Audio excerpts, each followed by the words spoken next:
Summerslam officially has a home this year, and that home is Ford Field in Detroit, the home of the Detroit Lions and the site of Wrestlemania 23. The date will be Saturday, August 5th.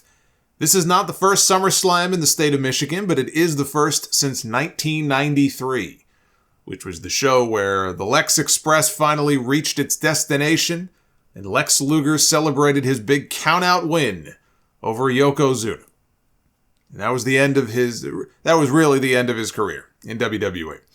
Tickets go on sale Friday, April 14th. So SummerSlam is back to August after being held in July last year for the first time. We'll see how much they open it up for. I don't believe they opened the entire stadium for it in Nashville last year.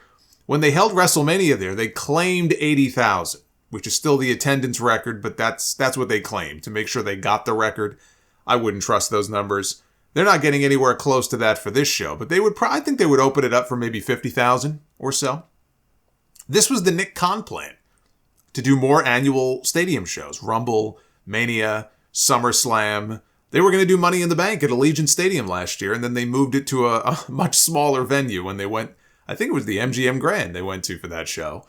That didn't work out too well last year. But this is all part of the Nick Khan plan, and speaking of Nick Khan, last week I mentioned the CNBC interview he did where David Faber, the anchor, said that based on what he is hearing, Comcast / NBC Universal was not interested in buying WWE. And Khan, who was just hearing this for the first time live on set sitting there, Khan told him, well, I don't know about that. He said this to one of the anchors on a network called CNBC, which is owned by Comcast. I would say the man's sources on this are probably pretty high up the food chain there. I don't think he pulled that out of thin air. Well, who knows? Maybe it's a negotiating ploy by Comcast. There's interest, but they don't want to pay top dollar. I'm not talking about flop dollar. I'm talking about actual top dollar. Top dollar. Comcast wants to pay top dollar here for WWE. Maybe it's a negotiating ploy, or maybe they just really are not interested. But anyway, CNBC had a follow-up story to the interview on their website. In it, they noted that Vince McMahon's possible future involvement in the company has become an early sticking point in talks with potential buyers.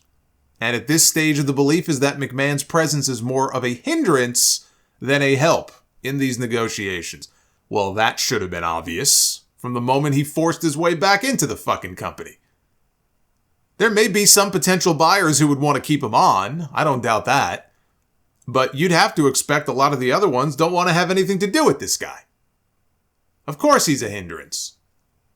They're still going to make bank, though. Whoever they sell to in the end, they're still going to make a lot of money. He may be a hindrance with some of them, but in the end, they'll find somebody who doesn't care who's willing to pay their asking price. And he'll make out like a bandit. Reportedly, Vince alone stands to make $2.5 billion on any potential sale. And in The Observer, Dave had a breakdown of who stands to make what. Stephanie would walk away with $170 million. Linda would walk away with $50 million, and she hasn't had anything to do with the company for at least a decade. Kevin Dunn would walk away with $24 million. Nick Khan with $14 million, which sounds low to me. And Paul Levesque, he's way down there. He's got a paltry sum of $8 million. Not listed anywhere, by the way, is Shane McMahon. Poor Shane. Poor Shane. I'm old enough to remember a time where we all thought that he would end up running the company one day. Maybe he and his sister.